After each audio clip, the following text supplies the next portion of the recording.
दुर्भाग्य से आजादी के बाद हमारे इस महान नायक को भुला दिया गया। उनके विचारों को, उनसे जुड़े प्रतीकों तक को नजरअंदाज कर दिया गया। सुभाष बाबू के 125वें जयंती वर्ष के आयोजन के अवसर पर मुझे कोलकाता में उनके घर जाने का सौभाग्य मिला था। नेताजी से जुड़े स्थान पर उनकी जो अनंत ऊर्जा थी, मैंने उसे महसूस किया। आज देश का प्रयास है कि नेताजी की वो ऊर्जा देश का पथ प्रदर्शन करे। कर्तव्य पथ पर नेताजी की प्रतिभा इसका माध्यम बनेगी। देश की नीतियों और निर्णयों में सुभाष बाबू की छाप रहे, ये प्रतिमा इसके लिए प्रेरणा स्रोत बनेगी। भाइयों और बहनों, पिछले 8 वर्षों में हमने एक के बाद एक ऐसे कितने ही निर्णय लिए हैं जिन पर नेताजी के आदर्शों और सपनों की छाप है। नेताजी सुभाष अखंड भारत के पहले प्रधान थे जिन्होंने 1947 से भी पहले अंडमान को आजाद कराकर तिरंगा फहराया था। उस वक्त उन्होंने कल्पना की थी कि लाल किले पर तिरंगा फहराने की क्या अनुभूति होगी। इस अनुभूति का साक्षात्कार मैंने स्वयं किया जब मुझे आजाद हिंद सरकार के 75 वर्ष होने पर लाल किले पर तिरंगा फहराने का सौभाग्य मिला। हमारी ही सरकार के प्रयास से लाल किले में नेताजी और आजाद हिंद फौज से जुड़ा म्यूजियम भी बनाया गया है। साथियों, मैं वो दिन भूल नहीं सकता जब 2019 में गणतंत्र दिवस की परेड में आजाद हिंद फौज के सिपाहियों ने भी हिस्सा लिया था। इस सम्मान का उन्हें दशकों से इंतजार था। अंडमान में जिस स्थान पर नेताजी ने तिरंगा फहराया था, मुझे वहां भी जाना था, जाने का अवसर मिला, तिरंगा फहराने का सौभाग्य मिला। वो क्षण हर देशवासी के लिए गर्व का क्षण था। भाई और बहनों, अंडमान के वो द्वीप जिसे नेताजी ने सबसे पहले आजादी दिलाई थी, वो भी कुछ समय पहले तक गुलामी की निशानियों को ढोने के लिए मजबूर थे। आजाद भारत में भी उन द्वीपों के नाम अंग्रेजी शासकों के नाम पर थे। हमने गुलामी की उन निशानियों को मिटाकर इन द्वीपों को नेताजी सुभाष से जोड़कर भारतीय नाम दिए, भारतीय पहचान दी। साथियों, आजादी के 75 वर्ष पूरे होने पर देश ने अपने लिए 5 प्राणों का विजन रखा है। इन 5 प्राणों में विकास के बड़े लक्ष्यों का संकल्प है, कर्तव्यों की प्रेरणा है। इसमें गुलामी की मानसिकता के त्याग का आह्वान है, अपनी विरासत पर गर्व का बोध है। आज भारत के आदर्श अपने हैं, आयाम अपने हैं आज भारत के संकल्प अपने हैं, लक्ष्य अपने हैं। आज हमारे पथ अपने हैं, हमारे प्रतीक अपने हैं। और साथियों, आज अगर राजपथ का अस्तित्व समाप्त होकर कर्तव्य पथ बना है, आज अगर जॉर्ज पंचम की मूर्ति के निशान को हटाकर नेताजी की मूर्ति लगी है, तो ये गुलामी की मानसिकता के परित्याग का पहला उदाहरण नहीं है। ये न शुरुआत है न अंत है। ये मन और मानस की आजादी का लक्ष्य हासिल करने तक निरंतर चलने वाली संकल्प यात्रा है। देश के प्रधानमंत्री जहां रहते आए हैं, उस जगह का नाम रेसकोर्स रोड से बदलकर लोक कल्याण मार्ग हो चुका है। हमारे गणतंत्र दिवस समारोह में अब भारतीय वाद्य यंत्रों की भी गूंज सुनाई देती है। बीटिंग द रिट्रीट सेरेमनी में अब देशभक्ति से सरोबार गीतों को सुनकर हर भारतीय आनंद से भर जाता है। अभी हाल ही में भारतीय नौसेना ने भी गुलामी के निशान को उतारकर छत्रपति शिवाजी महाराज के प्रतीक को धारण कर लिया है। नेशनल वॉर मेमोरियल बनाकर देश ने समस्त देशवासियों की बरसों पुरानी इच्छा को भी पूरा किया है। साथियों, ये बदलाव केवल प्रतीकों तक ही सीमित नहीं है।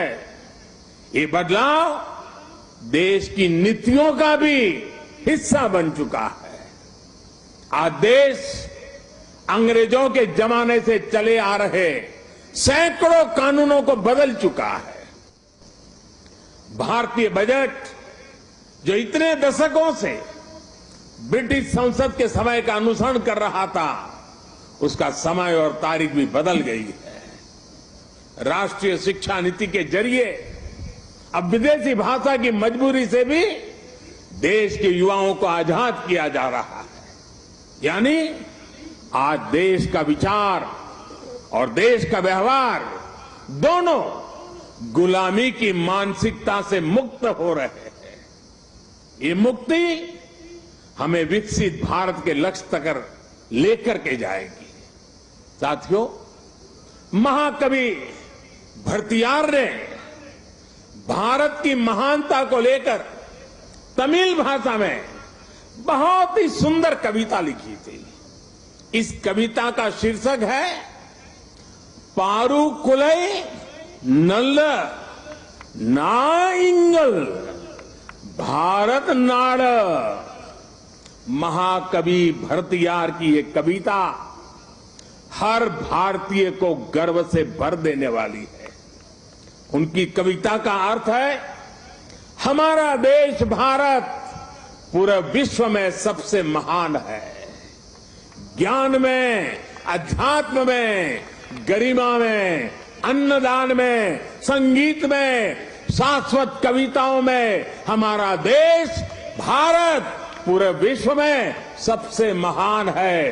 वीरता में, सेनाओं के शौर्य में, करुणा में, दूसरों की सेवा में, जीवन के सत्य को खोजने में, वैज्ञानिक अनुसंधान में हमारा देश भारत पूरे विश्व में सबसे महान है। ये तमिल कवि भरतियार का, उनकी कविता का एक एक शब्द, एक एक भाव को अनुभव कीजिए। साथियों, गुलामी के उस कालखंड में ये पूरे विश्व को भारत की हुंकार थी। ये हमारे स्वतंत्र सेनानियों का आह्वान था। जिस भारत का वर्णन भरतियार ने अपनी कविता में किया है, हमें उस सर्वश्रेष्ठ भारत का निर्माण करके ही रहना है। और इसका रास्ता इस कर्तव्य पथ से ही जाता है। साथियों, कर्तव्य पथ केवल ईंट पत्थरों का रास्ता भर नहीं है। ये भारत के लोकतांत्रिक अतीत और सर्वकालिक आदर्शों का जीवंत मार्ग है। यहां जब देश के लोग आएंगे, वो नेताजी की प्रतिमा, नेशनल वॉर मेमोरियल, ये सब उन्हें कितनी बड़ी प्रेरणा देंगे। उन्हें कर्तव्य बोध से ओतप्रोत करेंगे। इसी स्थान पर देश की सरकार काम कर रही है। आप कल्पना करिए, देश ने जिन्हें जनता की सेवा का दायित्व सौंपा हो, उन्हें राजपथ जनता का सेवक होने का एहसास कैसे कराता। अगर पथ ही राजपथ हो तो यात्रा लोकमुखी कैसे होगी। राजपथ ब्रिटिश राज के लिए था, जिनके लिए भारत के लोग गुलाम थे। राजपथ की भावना भी गुलामी का प्रतीक थी, उसकी संरचना भी गुलामी का प्रतीक थी। आज इसका आर्किटेक्चर भी बदला है और उसकी आत्मा भी बदली है। अब देश के सांसद, मंत्री, अधिकारी जब इस पथ से गुजरेंगे तो उन्हें कर्तव्य पथ से देश के प्रति कर्तव्यों का बोध होगा। उसके लिए नई ऊर्जा मिलेगी, प्रेरणा मिलेगी। नेशनल वॉर मेमोरियल से लेकर कर्तव्य पथ से होते हुए राष्ट्रपति भवन का ये पूरा क्षेत्र, उनमें नेशन फर्स्ट, राष्ट्र ही प्रथम, इस भावना का प्रवाह प्रतिपल संचारित होगा। साथियों, आज के इस अवसर पर मैं अपने उन श्रमिक साथियों का विशेष आभार व्यक्त करना चाहता हूं, जिन्होंने कर्तव्य पथ को केवल बनाया ही नहीं है, बल्कि अपने श्रम की पराकाष्ठा से देश को कर्तव्य पथ दिखाया भी है। मुझे अभी उन श्रमजीवियों से मुलाकात का भी अवसर मिला। उनसे बात करते समय मैं महसूस कर रहा था कि देश के गरीब, मजदूर और सामान्य मानवी के भीतर भारत का कितना भव्य सपना बसा हुआ है। अपना पसीना बहाते समय वो उसी सपने को सजीव कर देते हैं। और आज जब मैं इस अवसर पर मैं उन हर गरीब मजदूर को भी देश की तरफ से धन्यवाद करता हूं, उनका अभिनंदन करता हूं, जो देश के अभूतपूर्व विकास को ये हमारे श्रमिक भाई गति दे रहे हैं। और जब मैं आज इन श्रमिक भाई बहनों से मिला तो मैंने उनसे कहा है कि इस बार 26 जनवरी को जिन्होंने यहां पर काम किया है, जो श्रमिक भाई है, वो परिवार के साथ मेरे विशेष अतिथि रहेंगे 26 जनवरी के कार्यक्रम।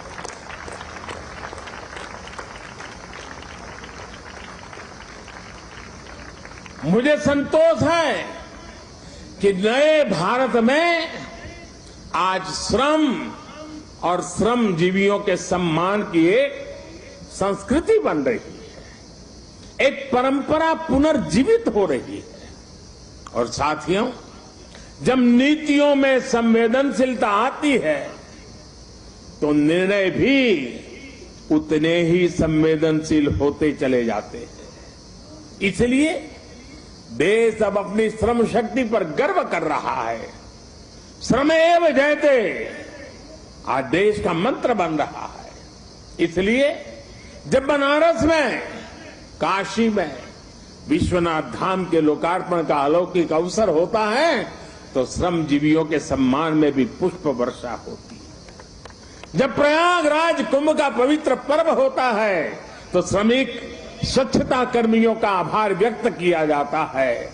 अभी कुछ दिन पहले ही देश को स्वदेशी विमान वाहक युद्धपोत आईएनएस विक्रांत मिला है। मुझे तब भी आईएनएस विक्रांत के निर्माण में दिन रात काम करने वाले श्रमिक भाई बहनों और उनके परिवारों से मिलने का अवसर मिला था।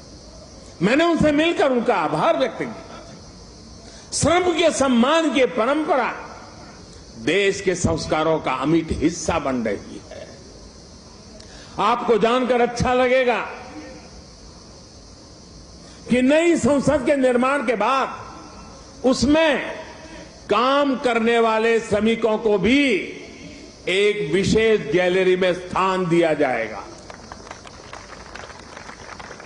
ये गैलरी आने वाली पीढ़ियों को भी ये याद दिलाएगी कि लोकतंत्र की नींव में एक और संविधान है तो दूसरी ओर श्रमिकों का योगदान भी है।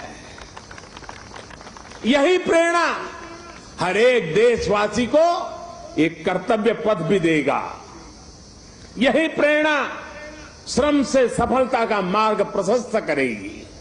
साथियों, हमारे व्यवहार में, हमारे संसाधनों में, हमारे साधनों में, हमारे इंफ्रास्ट्रक्चर में आधुनिकता का इस अमृतकाल का प्रमुख लक्ष्य है। और साथियों, जब हम इंफ्रास्ट्रक्चर की बात करते हैं तो अधिकतर लोगों के मन में पहली तस्वीर सड़कों